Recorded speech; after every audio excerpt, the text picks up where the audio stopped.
Oase in woestyn, geskryf deur Marianne Buys. Oase in woestyn.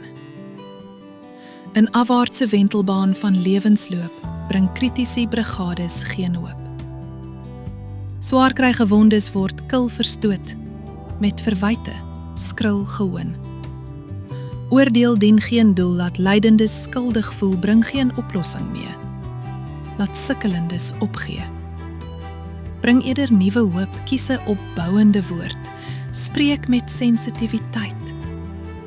Môre is dit dalk jy. Sagte woorde is balsem vir moedelose.